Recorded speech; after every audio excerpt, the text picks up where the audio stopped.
क्या आप जानते हैं आने वाले समय में दुनिया में जो संकट आने वाला है वो तेल या गैस का नहीं होगा बल्कि पानी का होगा, वाटर का होगा। तो world economic forum, blue Davos और साल 2026 को ईयर ऑफ वाटर क्यों कहा जा रहा है, इन सब बातों पर आज के इस वीडियो में हम चर्चा करेंगे कि ब्लू डावोस क्या है, 2026 को ईयर ऑफ वाटर क्यों कहा जा रहा है और वाटर का ग्लोबल पीरियोरिटी क्यों बन चुका है इस वर्ल्ड इकोनॉमिक फोरम पर, ब्लू इकोनॉमी क्या होती है, हाई सी ट्रीटीज क्या है, इन सब पर आज के इस वीडियो में चर्चा करेंगे। तो चलिए शुरू करते हैं। सबसे पहले देखते हैं कि ये ब्लू डावोस क्या है। तो जब ब्लू डावोस की आप बात करेंगे तो हर साल स्विट्जरलैंड में के शहर डावोस में वर्ल्ड इकोनॉमिक फोरम की मीटिंग होती है। इस मीटिंग में इस साल 2026 में जब सारे 130 से ज्यादा देशों के प्रतिनिधि जब इसमें इकट्ठा हुए, लीडर्स इकट्ठा हुए, तो उनका हॉट टॉपिक क्या था? वो था पानी, वाटर क्राइसिस या वाटर सिक्योरिटी को लेकर उनके मन में उनके जो थॉट्स थे वो थे इस मीटिंग में, जो मीटिंग 19 से 23 जनवरी 2026 तक चली है। इस वजह से उन्होंने जो डावोस की इस मीटिंग है उसका नाम ब्लू डावोस रख दिया, क्योंकि यहाँ पानी की बात हो रही थी, वाटर की बात हो रही थी। तो ये तो बात आपकी हो गई कि क्यों ब्लू डावोस को ब्लू डावोस कहा गया। तो ये तो ब्लू डावोस की बात हो गई। उसके बाद 2026 वाले साल को क्यों ईयर ऑफ वाटर कहा गया, इसकी बड़ी वजह क्या है? इसकी वजह यह है कि 2026 में यूएन वाटर कॉन्फ्रेंस होने वाली है दिसंबर में, जो 50 साल बाद हो रही है। यूएन वाटर कॉन्फ्रेंस मतलब पानी पर बात होगी, पानी पर कॉन्फ्रेंस होगी ये, जो कि दिसंबर में होगी। 2 और 4 दिसंबर को है ये, 2 से 4 दिसंबर को ये मीटिंग होगी 2026 में। दूसरी चीज, वर्ल्ड वाटर डे मनाया जाएगा 2026 में 22 मार्च को। 22 मार्च को वर्ल्ड वाटर डे मनाएंगे। और ग्लोबल फोकस किस पर है? पानी के मैनेजमेंट पे, वाटर गवर्नेंस पे। ग्लोबली जो है वो सारे देश मिलकर पानी की समस्या को उठा रहे हैं। इस वजह से, और ये सब कुछ किस साल में हो रहा है? 2026 में।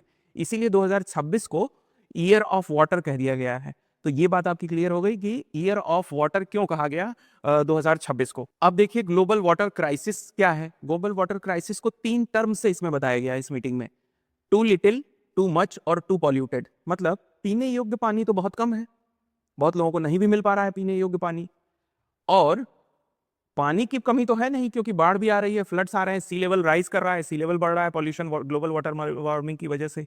तो टू मच भी है और टू पॉल्यूटेड मतलब पॉल्यूशन भी है वाटर में। तो ये तीनों चीजें जो हैं वो ही ग्लोबल वाटर क्राइसिस का जो मेन जो भी थीम है उसको समझा रहे हैं। मतलब इन 3 शब्दों से आप सारी चीजें व्याख्या कर सकते हैं कि क्या प्रॉब्लम है। प्रॉब्लम क्या है? वाटर की स्कार्सिटी मतलब पानी की कमी, पीने योग्य पानी की कमी, पानी की बढ़त, जो पानी पी नहीं सकते उसकी बहुत ज्यादा है, वो टू मच है, और उसमें पोल्यूशन भी है बहुत ज्यादा। ये 3 मेजर समस्याएं हैं जो ग्लोबली अराइज हो रही हैं, जिसको इन्होंने कहा। अब इसमें की फैक्ट क्या है? की फैक्ट देखिए कि 2.1 बिलियन लोग अभी भी हैं जिनको सेफ ड्रिंकिंग वाटर नहीं मिलता। आप आए दिन इंडिया में भी न्यूज सुन रहे होंगे कि खराब पानी या दूषित पानी पीने की वजह से कई लोगों की मौत भी हो गई। तो मतलब साफ पानी अभी तक 2 बिलियन लोगों को लगभग नहीं मिल पा रहा है पीने के लिए। ठीक है। दूसरा, वाटर का जो इकोसिस्टम है, जो पूरी दुनिया का वाटर का इकोसिस्टम है, उसकी टोटल वैल्यूएशन अगर निकालें तो 58 ट्रिलियन डॉलर्स आती है। 58 ट्रिलियन डॉलर का ये पूरा इकोसिस्टम है। तो एक बड़ी इकोनॉमी है यहाँ पर भी। तो अब इसको, पानी को केवल इन्वायरमेंटल इशू की तरह से नहीं देखा जा रहा है या इन्वायरमेंट की तरह से नहीं देखा जा रहा है, इसको इकोनॉमी और स्ट्रेटेजी की तरह से भी देखा जा रहा है 2026 में। ये वर्ल्ड इकोनॉमिक फोरम में डिस्कस, जाहिर सी बात है इकोनॉमिक फोरम के प्लेटफॉर्म पे पानी डिस्कस होना मतलब इन्वायरमेंट का तो कोई प्लेटफॉर्म है नहीं है कि वहां पे वाटर डिस्कस हो रहा है। वाटर डिस्कस होना मतलब उसकी वैल्यू की भी बात हो रही है, उसकी इकोनॉमी की भी बात हो रही है। आगे बढ़ने से पहले आपको बता दूं कि समर्पण आईएएस के प्लेटफॉर्म पर यूपीपीसीएस मेंस का मेंटरशिप और टेस्ट सीरीज प्रोग्राम चल रहा है। जो भी बच्चे 2025 में या 26 में भी अगर प्रीलिम्स के बाद मेंस को टारगेट कर रहे हैं और उसकी आंसर राइटिंग प्रैक्टिस, मेंटरशिप, इस तरह का गाइडेंस चाहते हैं, तो बहुत अच्छा मौका है आपके पास, क्योंकि 51 टेस्ट एक अच्छा amount of number of test है। शॉर्ट टेस्ट है इसमें 35, जिसके थ्रू एक स्ट्रक्चर्ड वे में आपका जीएस का सिलेबस मेंस का कंप्लीट किया जाता है, उससे टेस्ट दिया जाता है, आपको इंडिविजुअल मेंटरशिप मिलती है, आपको एक स्ट्रक्चर्ड स्टडी प्लान मिलता है, गाइडेंस मिलता है, और केवल 10,000 रुपए में ये सारी चीज़ें अवेलेबल हैं एज एन ऑफर। तो अगर आप यूपीपीसीएस के एस्पिरेंट हैं तो आप इसको टारगेट कर सकते हैं, एज एन ऑप्शन इसको देख सकते हैं। ज़्यादा जानकारी के लिए आप हमारे नंबर पर संपर्क कर सकते हैं या वेबसाइट पर विजिट कर सकते हैं।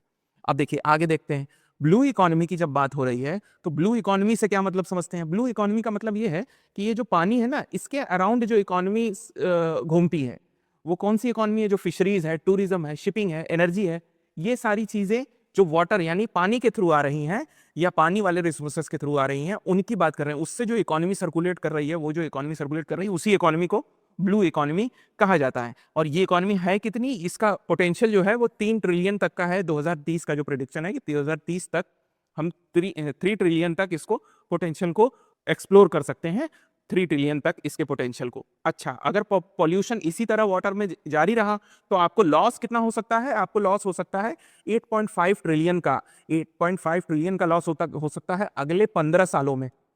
ये बात इस मीटिंग में कही गई कि अगले 15 सालों में आपको $8.5 ट्रिलियन तक का लॉस हो सकता है इस इकोनॉमी से। इसकी वैल्यूएशन $58 ट्रिलियन थी, उसमें से आपका 15 सालों में इस पॉल्यूशन, वाटर पॉल्यूशन की वजह से $8.5 ट्रिलियन का लॉस भी हो सकता है। ये तो हो गई ब्लू इकोनॉमी की बात। अब देखिए हाई सी का कॉन्सेप्ट क्या है? हाई सी का कॉन्सेप्ट ये है कि देखिए समुद्र, कुछ मैक्सिमम समुद्र जो है यानी 2/3 ऑफ द ओशन, पूरे दुनिया के 2/3 जो ओशंस हैं वो किसी की टेरिटरी में नहीं आते। किसी भी देश की 200 नॉटिकल माइल्स के बाद का जो समुद्री क्षेत्र होता है वो किसी देश का नहीं होता, वो इंटरनेशनल वाटर्स उसको कहते हैं।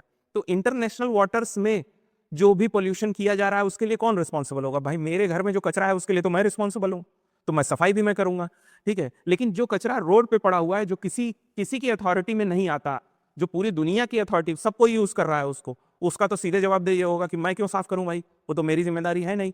अगला ये सोचेगा ये मेरा नहीं है, मेरा घर तो है नहीं, तो यहाँ गंदगी कर दो। तो वाटर पॉल्यूशन सबसे ज्यादा कहां पे हो रहा है?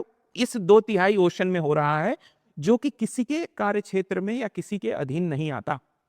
200 नॉटिकल माइल्स के बाद उसी को कहा गया क्या? हाई सी। जो किसी इंटरनेशनल वाटर्स हैं, जो किसी की अथॉरिटी में नहीं आता, उसी को हाई सी कहा गया है। अब देखिए कि हाई सी ट्रीटी क्या है। इस हाई सी ट्रीटी को 2023 में अडॉप्ट किया गया और इसमें कहा क्या गया, टारगेट किया गया कि प्रोटेक्ट करना है 30% ओशंस को बाय 2030, ये टारगेट रखा गया। फर्स्ट, ये पहली बार ऐसा है कि कोई ग्लोबल ओशन लॉ जो है इस तरह के हाई सी वाले एरिया पे किया गया। तो जब हाई सी वाले एरिया के लिए जो ट्रीटी बनाई गई उसको कहा गया, उसको हमने कहा हाई सी ट्रीटी। अब देखिए इंपॉर्टेंस ऑफ ओशंस क्या है। कार्बन एब्जॉर्प्शन की तरह काम करता है, मतलब कार्बन सिंक की तरह काम करता है, कार्बन एब्जॉर्ब करता है, क्लाइमेट को रेगुलेट करता है, और फूड और लाइवलीहुड सिक्योरिटी तो देता ही है, मतलब ओशन जो मरीन लाइफ है उसको तो सिक्योरिटी देता ही है। तो आपके इकोसिस्टम का एक इंपॉर्टेंट हिस्सा है जिसके बिना आपका काम नहीं चलने वाला, मतलब उसके बारे में भी आपको सोचना पड़ेगा। अब ये टॉपिक यूपीएससी या स्टेट पीसीएस में रिलेवेंस कहाँ रखता है? ये रखता है इन्वायरमेंट में और इकोनॉमी में। इकोनॉमी में आपको, इन्वायरमेंट में आपको पोल्यूशन में पूछ सकता है, ओशन पोल्यूशंस में, वाटर पोल्यूशन में, और इकोनॉमी में ब्लू इकोनॉमी और ग्लोबल कॉमन्स एसडीजीज में पूछा जा सकता है ये। तो यहाँ पे ये इंपॉर्टेंट है, जीएस पेपर 3 के लिए इंपॉर्टेंट है। उसके बाद अगर आप देखें कंक्लूजन में ये कह सकते हैं कि वाटर क्या है, इन्वायरमेंट और इकोनॉमी और सिक्योरिटी तीनों के लिए जरूरी है। तीनों का एस्पेक्ट हो सकता है, तीनों का पार्ट हो सकता है, इन्वायरमेंट का, इकोनॉमी का और सिक्योरिटी का। और फ्यूचर में जो कॉन्फ्लिक्ट्स हैं वो किसके लिए अराइज हो सकते हैं? पानी के लिए, साफ पानी, पीने योग्य पानी के लिए भी कॉन्फ्लिक्ट्स आगे चल के हो सकते हैं, क्योंकि जिस तरह से वाटर क्राइसिस बढ़ रही है या वाटर पोल्यूशन बढ़ रहा है तो पीने योग्य पानी नहीं बचेगा। तो या तो जिसके पास उस तरह की टेक्नोलॉजी होगी कि वाटर को प्योरीफाई कर सके, पीने योग्य बना सके, वो सुपीरियर होगा, या तो जिसके पास पीने योग्य पानी होगा वो सुपीरियर होगा। जब, क्योंकि पानी के बिना तो आपका जीवन है नहीं, तो इसलिए वाटर एक इंपॉर्टेंट पार्ट प्ले कर रहा है। और वो चीजें आपको वर्ल्ड इकोनॉमिक फोरम की जो ये मीटिंग हुई इसमें दिखने को भी मिली, देखने को भी मिली कि पानी एक इंपॉर्टेंट मुद्दा है आने वाले समय में। तो इस वीडियो में आज के लिए इतना ही। बाकी ये वीडियो आपको कैसा लगा, या आप इस तरह के किस टॉपिक पे और वीडियो चाहते हैं, मेरे द्वारा एक्सप्लेनेशन चाहते हैं, क्या आप इस एक्सप्लेनेशन में और डेप्थ भी चाहते हैं, जिस भी तरह की आपकी रिक्वायरमेंट है आप मुझे कमेंट बॉक्स पर बता सकते हैं, अनुरोध कर सकते हैं। आपके अनुरोध को स्वीकार भी किया जाएगा और उस पर आगे काम भी किया जाएगा। बहुत बहुत धन्यवाद।